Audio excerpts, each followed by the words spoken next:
except for T'Pol, and he threatens her because she helped Forrest regain control of the ship. Well, she's like, well, he wanted to kill you, so there's that. Right. And she's like, but, he's dead now, so now, I owe my allegiance to you. I'm loyal to you. Yeah, right? It's like, oh, okay. Right. He then gets all kind of racist, and he calls Vulcans your people. I'm like, ugh. And he tells her he needs her, like her skills and all that, but if she tries to defy him again, he'll kill her. Dun dun dun.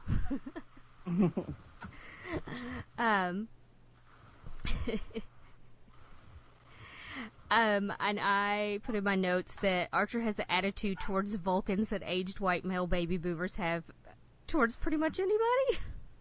It's so true. No. Yeah, especially since in this timeline, like, the Vulcans are supposed to be subservient to the Empire. Like, he says that, Vulcans are slaves. Mm-hmm. And you certainly see that it's not just Vulcans. Like, later on, we'll get a scene between T'Pol and Dr. Phlox where she tells him, like, did you know that in this other universe,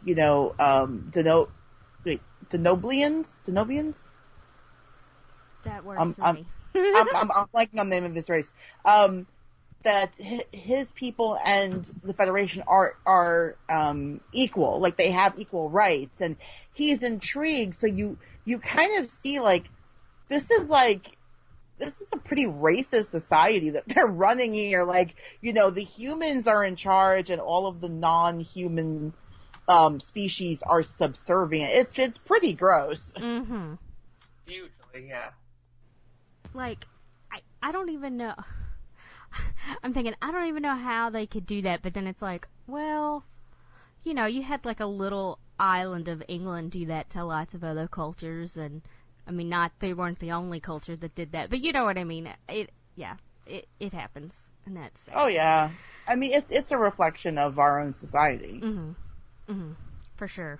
See, I'd say it was exaggerated, but I mean, look at day to day now. I mean, it's Right. It's actually getting worse. Well, I mean, I don't know why they did this. There's not any politics in Star Trek. What? Politics in my Star Trek? Why, I never. Oh, I still get tickled about people who have no clue. I don't understand why everybody's like, since when is Star Trek so political? Since day one, genius. That's when it's been political. Did you not ever see a Star Trek ever? They had a black woman and a Japanese man on their first bridge, so get out of here, you racist scum. It kills me when people say, like, keep my Marvel comics out of politics and social. It's like, Marvel's been there since 1963. Yeah. I mean, come on. Yeah. You're right. I mean, did you miss when Captain America was fighting fascism? Did you not see that? Mm-hmm. Did you not see when Falcon Sam was fighting racism in Harlem? Like, do you not remember this about Marvel? The X-Men are an allegory for the civil rights movement. That's exactly Where what have I was you say. been? What? You have never read a comic ever, clearly. Right. Like... And the thing, and I mean, it's so much of this stuff, and it kills me. It's like, I follow Dead Kennedys on Facebook, and they're like, oh man, I like your lyrics, but and your music, but you're wrong on this. It's like, why are you following the Dead Kennedys? Like, just leave. You're not part of this anymore. Oh, yeah. I don't understand why people take their time to bother other people like that. Just anyway. Get out of here, trolls. But I mean, think about this. We've spent, let's say, since 1945, like the World War II ended. There's been Doctor Who and the Daleks. Mm-hmm. Shows like this where we're showing the effects of fascism. We basically said Nazis are bad, and all of a sudden it's like, oh, they're making Nazis look bad. Well, duh. the Empire, the Empire in Star Wars is the Third Reich basically too. So right, yeah, exactly. yeah. If you nobody was rooting for the Empire to blow up Alderaan. Nobody was rooting for the Empire to destroy the rebels. Everybody was, for the Rebel Alliance.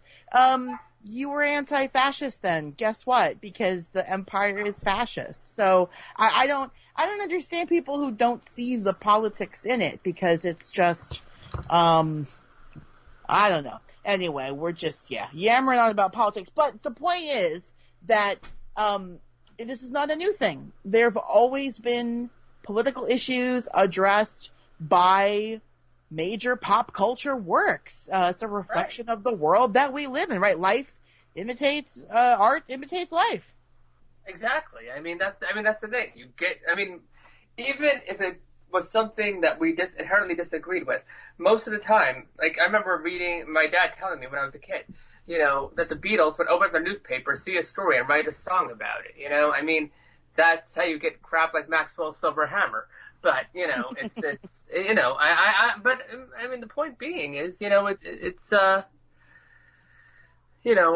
pop culture and reality frequently interject. If something is big enough to reflect, influence our daily lives, it's going to eventually influence the pop culture we make. And fascism, World War II, this stuff was influencing sci-fi from, the minute, Germany took hold. And now it's still there. And now we have, I'm trying to avoid the politics here because who knows.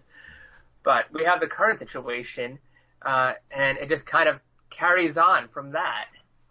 Yeah. No, absolutely. Life imitates art, art imitates life. Yep. And so on. Yep. So, but back to at least the dark times tend to bring great art, though. So. Oh boy, there's gonna be too much art after this. So we find Archer in his quarters wearing a Captain Kirk style uniform, like the green shirt, the one that actually looks green, not that looks kind of yellow. And it's the green wraparound. Yes, wraparound V-neck. I'm for Casual Friday. I'm giggling too much to even say. And it has the rick-rack for the stripes, denoting as a captain and all that kind of thing. So yeah, it's swell.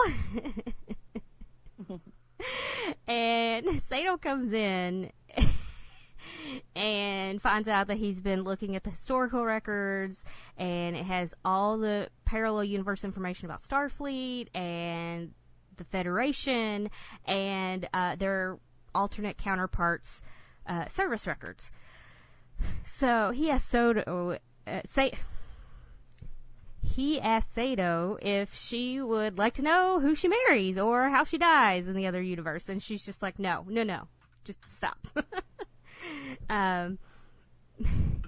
And so then she looks him up because he's driving her crazy, and he gets really embarrassed because his counterpart is a acclaimed explorer, or rogue, as Scott called him, and he's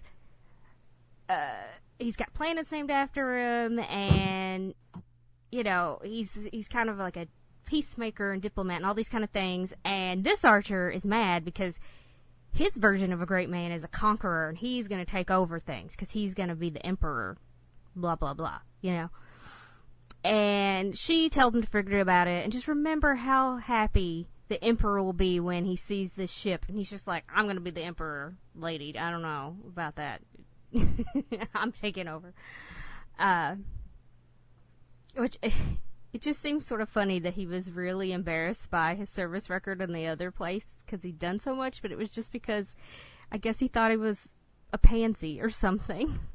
It's like, this guy just keeps getting worse and worse. What? I actually loved that scene. I was just like, because, I found it really telling about this version of the character, that he was so evil that he looked at the goodness of his interdimensional counterpart and was angered by his good deeds. Well, I like that I mean, because you say evil, and I don't even think about him being evil necessarily, because that's always conjures up to me like twirling a mustache and tying someone to railroad tracks. Yeah. You know, because it's usually over the top. But yeah, like, he's such a departure from his alternate universe persona that he doesn't want to be a good person. He wants to be the best person. I mean, you know, all this time that we've been watching, you know, the series Enterprise, you know, we've been watching the Captain Archer that's this great explorer, and, you know, it was so important in the founding of the Federation. And I agree with Scott. I really love this scene. I think it's one of the best scenes in this whole episode, of how he's so angry that his counterpart is a peacemaker. And he even says, you know, great men are not peacemakers. Great men are conquerors. You know, he wants to be like Alexander the Great, you know, or, you know, one of the Caesars or something like that. He doesn't want to be known as, like, you know, Gandhi or the Buddha or something like that. Like, he wants to be this conqueror, and that he's not. He's so anchored by it.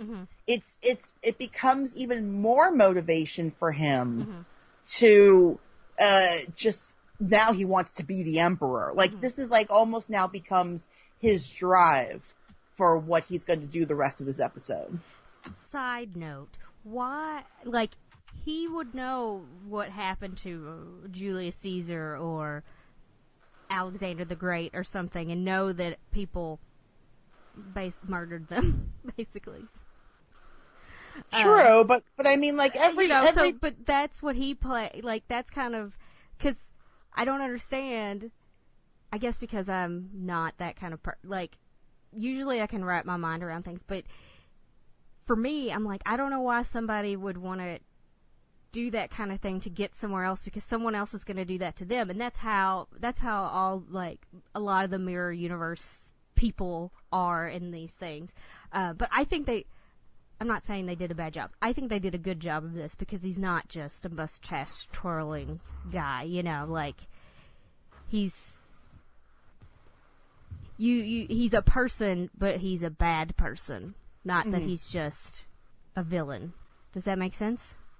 Oh yeah, totally. Yeah, so like, he has his perspective. I mean, the thing about it is, if you go to our history, all these people we deem as evil in history thought they were doing the right thing from their perspective. It was just evil from everyone else's perspective. It's like, you know, the villain is the hero of his own story or something. Is that how it goes? Exactly. Precisely. I mean, he doesn't see himself as the Hitler of, you know, the Federation in this story. He sees himself as the conqueror that's going to make things right.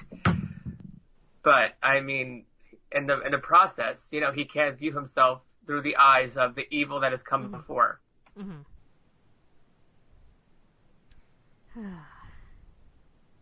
It's just, it's too close to reality. I've noticed. Last night, I'm on the Scream Stream podcast next week, right? We're doing the John Carpenter Apocalypse trilogy. You know, The Thing, Prince of Darkness, and The Mouth of Madness. So I watched Prince of Darkness with Jess last night. And Prince of Darkness is about these people that hold up in a church with a test tube that contains basically liquid Satan. All right? And people are... And, you know, like, you don't remember in a horror movie where zombies bite you become a zombie. In this film, they spit liquid into your mouth, and you become, like, this evil demonic entity. And it's been a few years since I've seen Prince of Darkness, but... it became immediately apparent that this was not the appropriate movie for the current times, because it felt very much like, you know, I mean, John Carpenter has always been one of those directors that always has a nail on the head with basically social subtext. But in this case, you know, it feels like, you know, this current pandemic, stand 6 feet apart, social distancing. Well, if these people had stood 6 to 12 feet away from these demon creatures, they would not be demon creatures themselves because of the liquid not being able to get in their mouth. So it became like too close to home. Right. That's insane. Right. It's it was you know,